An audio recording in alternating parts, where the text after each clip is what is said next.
How's it going, everybody? In the last video, we talked a lot about our wish list when it came to the RLCS and things we would like to see for the 2024 season. And one of those things we mentioned was the ever-expanding ecosystem of Rocket League. We would like to see more third-party tournament organizers and more things coming in and getting involved. And luckily for us, literally the next day, we got a big announcement coming from Psyonix that I don't think many expected. For a long time, Psyonix has gone through this natural evolution of production teams and partners and the leveling up of the broadcast, and it has been quite a time since we saw an in-person studio. Speaking of which, you guys see Spaceman in the chat, came in with the Rival Series, got an experience to be along the like RLCS level talent in the actual like studio based in Burbank, California with NGE, which then became Esports Engine, which then became EFG, and so on and so forth. The last few years, and even with partnerships of E-League based out in TNT and TBS, we also saw the difference between going in from them and their production partners and all the other kind of stuff. Appreciate for the gas, Spaceman. But on the other side of things, we also saw the lack of partnerships, and it didn't really come to fruition the way that they wanted it to, despite having all the love in the world with TNT and what they do over at Turner Sports. Love those guys and adore those guys greatly. Worked with them in 2017, 2018. We thought it was going to change the entire ecosystem of Rocket League, and COVID and some other things made some complications. At the same time, we saw the difference between ESL, Faceit, DreamHack, Esports Engine, the one that starts with a V that I can never remember, Vindix. All of those companies became one giant conglomerate called EFG, or ESL Faceit Group, which is now basically monopolizing what is the production partners when it comes to esports on a greater scale. And this is also the partner team and the broadcast team that has ran and handled Psyonix's esport RLCS for a majority of the time for the last couple of years. Personally, I think last year was the best production we've seen. We saw a massive level up in the introductions, shoutouts to Stacks, and some of the things that we saw at a large portion of what could be the viewing experience of RLCS in person. I think the first time we really saw it was in DreamHack San Diego, where we got to see the drops and the noise and the synchronicity between people walking out, the match starting, and the production value that ESL could bring. And a lot of us got really excited about that. Even more so for the World Championship in Germany, where things did some really exciting stuff. The floating platform of people coming out and walking down onto the stage, the team chants and everything between Vitality and the Blue Wall. You saw a lot of exciting moments, and we thought, you know what? This ESL EFG team does a pretty dang good job of building new storylines, focusing more on how can we get the crowd involved, the stories of LeafX talking to JNaps's dad and how proud of he was, and tear-invoking emotions, you know, like we saw a lot of changes and steps in the right direction because of the freedom that Psyonix and Epic Games were starting to give to their production team. And from a business perspective, which makes sense, which brings us to our topic today, is Epic Games and Psyonix decided to take a step back and say, hey, we want a production team to do this for us. We want a production team to say, hey, here's some guidance. This is what we're looking to do. Put in a bid. Tell us how much money it's going to take for you to do this for us, and we'll let you guys decide. And in what is a surprise to me, EFG did not win the bid. It is with a new partnership with Blast Premier.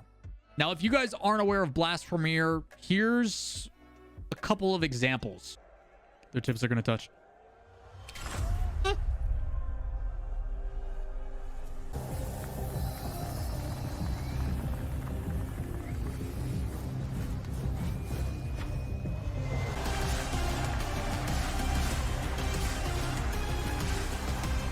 Danish Derby. This is the boy. Shout outs to Machine. That's our guy. We love Machine. So happy I've gotten to work with that boy.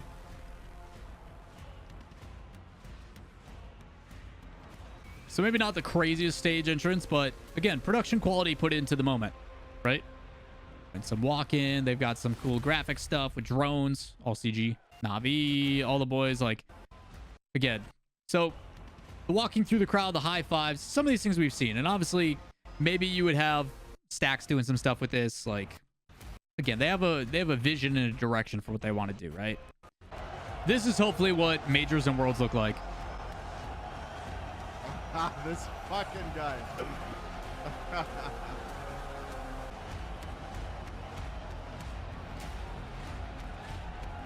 The ones that I pulled were ones from a fan that on Twitter ended up sending to me. I think it was Ryan is his name, but he sent me a couple of those just to talk about and showcase. But again, Blast has done some pretty cool things over the years. They are based, as you guys saw in the first video, in Copenhagen, which is the reason why we opened with that one. They do have some pretty good ties in the Copenhagen area that allow them to do some pretty interesting things. But the overall thing that I see is, what are Blast going to be able to do that provides a different look and feel to the RLCS, and pair that with the hype chamber, working with the developer that has literally made the game in the engine that is being used. And hopefully that opens the door with some API usage and some synchronicity between, hey, when this goal thing happens, it translates across the entire broadcast. And this is stuff we've seen in the past. This is nothing new, but hopefully a different perspective on it, coming from what is, in my opinion, the greatest esports in the world in Counter-Strike. What can they do to really take that to a new level? And now all of that sounds amazing and all that sounds great, but what does it mean for the RLCS? That's what everybody's kind of questioning and what everybody is hesitant about, which I think is extremely justified. Now, through my experiences of consulting work in the connections and the networks that I have, there has been some good and some great about Blast and some negative. One of the people in particular is Nicholas, who is the founder and the creator of Blast, who no longer works at Blast and is honestly with ESL. I think, without going into too many details, there is a reason for that. But from what I have heard at times, the thing that people I think need to know is EFG is massive. They had the buying power to pick up their 4 largest competitions, and they still didn't win the bid. So my curiosity stems from 2 things. Number 1, how low of a build did Blast put in to win? And number 2, how is that going to affect the broadcast? Are we going to see talent cut? Are we going to see rates justified? Are we going to see the same level of quality? Are people going to be taken advantage of? What is the labor laws that are going to be involved? What type of things are they going to do to cut corners to make this happen? Because the last thing I want is casters to be underpaid, undervalued, because usually it comes down to the talent. The talent is usually the one that gets the short stick. And what does that mean for everybody watching? Maybe some of your favorite talent are going to be there. Maybe some of the mainstays and the old heads that have been around for a long time aren't going to be there. I think it's fair to say that right now the RLCS has too many talent. I've talked about this ad nauseum, where you can't have 20-some talent on a show. You can have maybe like 8 and then bring in supplementary talent from other regions in order to support it when you go to the big events.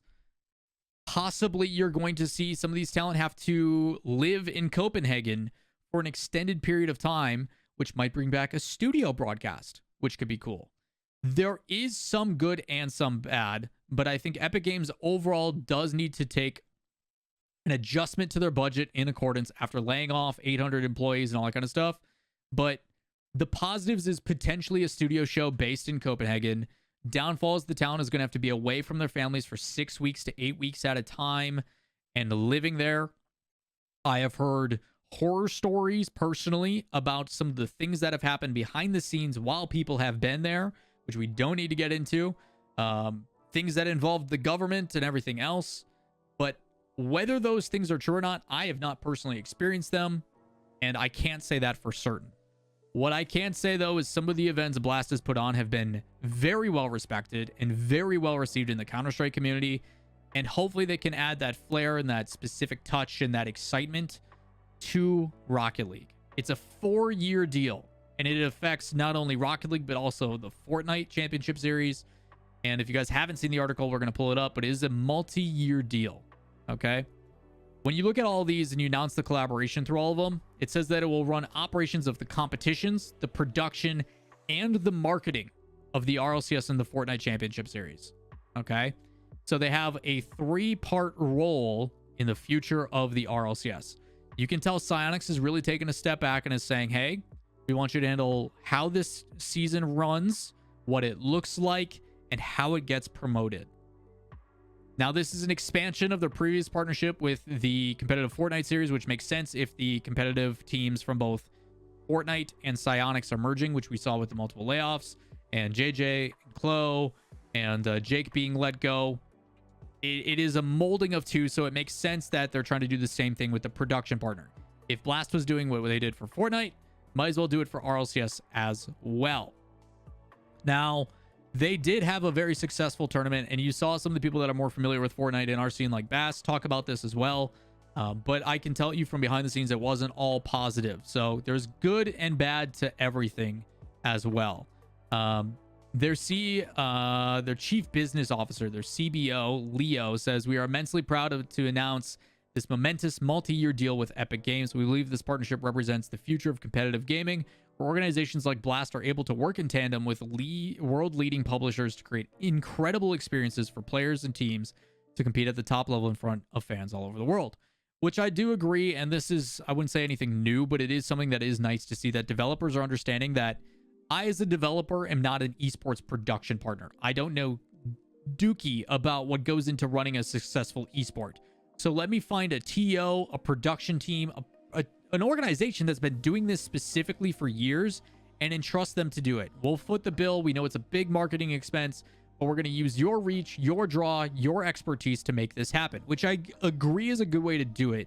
But I also hope that it is done with the consciousness in mind of making sure that the things that made it lovable stay somewhat the same.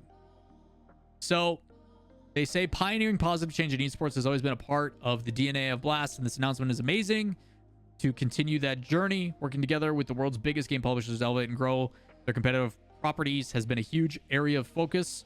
Rightfully so. Again, if you partner with a developer, that's long-term pay, that's sustainability, that allows you to build your business. Of course, that's part of your DNA. You want that to be. This collaboration is a testament to that hard work, and we're delighted to expand our relationship with Epic. They first teamed up with competitive Fortnite in 2021, which has seen proven results, but the investment and the funding has definitely dipped down quite a bit since the Fortnite World Championship.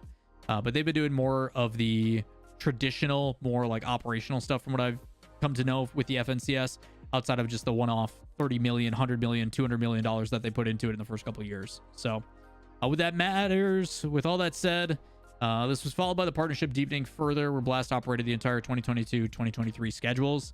If you guys would like to see those, I highly recommend checking them out. Go look up the schedule for 2022 and 2023 of Fortnite. Might give you an inclination of kind of the direction they're headed. My assumption, despite all that, is even though Blast had a large partnership when it came to how this was being operated, even though they are running the operations, I assume the Psyonix and the Fortnite and the Epic Games competitive team is still going to instill, this is how we want to do things. The nice thing about that is Rocket League already runs kind of like Counter-Strike, where it is very open qualifier heavy. There is teams that get auto-promoted to certain points, and then you have the ability to work your way through, obtain points, get rewarded for it, all that kind of stuff. So there is a lot of good opportunity across the board. There is a lot of things that are very interesting to see how this is going to develop, but I do have concerns. I think with the broadcast talent right now, there is a lot of mainstays that have been around for a long time, and Blast is probably going to want to come in and implement their own opinion on that. I assume they're going to release quite a few people. If they don't release people, rates are getting dropped heavily. Things are definitely taking a drop. They can't continue to pay people what they are.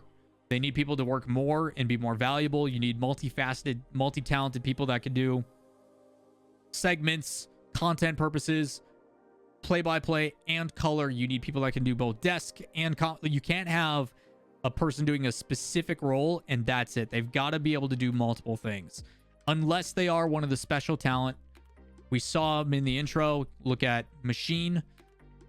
Alex, although he is one of the best play-by-play casters, he used to be one of the best desk hosts, and he's also phenomenal for intros and voiceover work and everything else. So even though he just does play-by-play, he's doing like 4 or 5 different roles. So those are the types of things that I have concerns, is if you have someone that is kind of a typecasted into this one thing, you better be able to flex that knowledge and expand. I think some long-standing people, if they're not let go this year, are going to be definitely let go next year.